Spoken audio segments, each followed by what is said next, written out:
A girl with red hair. Bob Lane was always ready to help a woman in trouble, especially a pretty woman. The red-haired girl sitting at the side of the road was certainly very pretty, and when he saw her he stopped the car at once. "Are you going into the town?" he called. "Would you like to come in the car?" She got up quickly, and he saw that she had been sitting on a suitcase. It's very kind of you, but I'm looking for Underwood Farm. It's near here, isn't it? "Oh no, it's on the other side of the town. You had better come with me. Jump in." He took her suitcase and she got in beside him. This is nice. She said with a smile. I'm so tired, after walking all the way from the town. Someone told me Underwood was in this direction, but I thought I must have taken the wrong road. So I sat down to wait till somebody came past.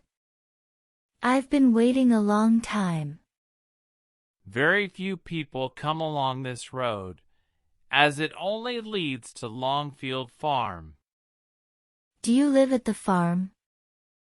Yes, I own it. Do you really? How lovely. But I'm sure farmers work very hard. I'm certainly working hard just now. It's a fruit farm, you see, and this is the time when we pick all the fruit. I've got 20 people working for me this week fruit picking.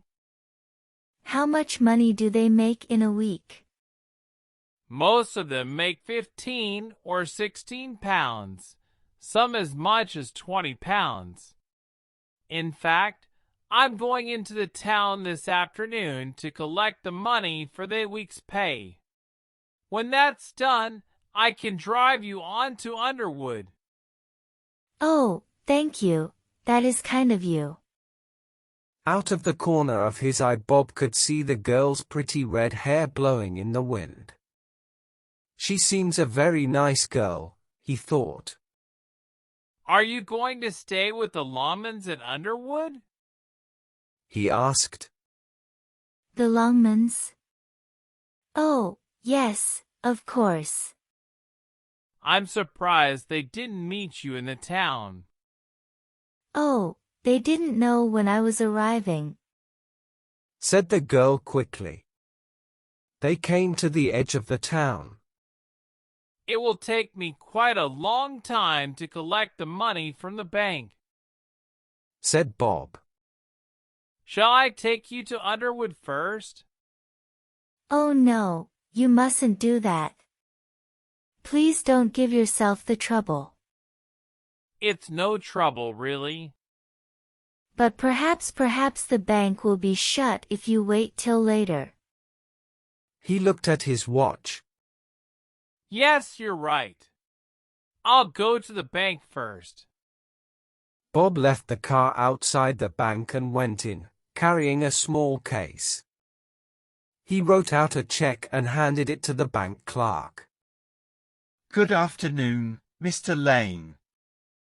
The clerk looked at the check. £400. This is one of your big weeks, isn't it? Now, what notes shall I give you?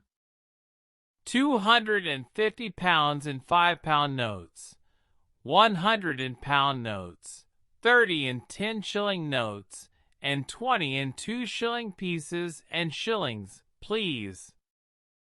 The clerk counted the notes carefully and handed them over to Bob, who put them in his case. Then came the silver money, in small bags, and now the case was full. That poor girl has been waiting a long time, said Bob to himself, as he hurried out of the bank. I hope she hasn't found someone else to help her. But she was sitting in the car. Sorry to keep you waiting, said Bob, getting in. Do you mind if I put this under your seat? There was a space under the front seat of the car, and Bob pushed the case into it.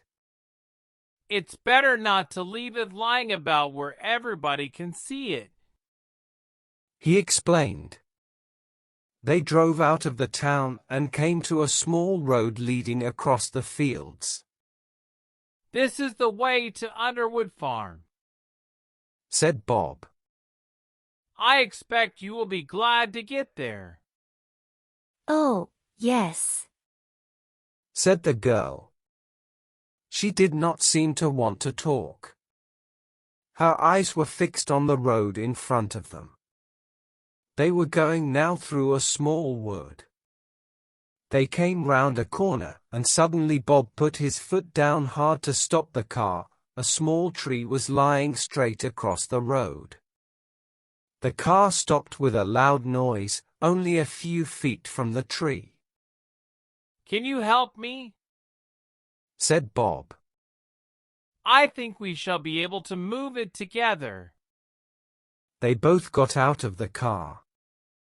As they reached the tree, they heard the sound of running feet, and Bob turned round.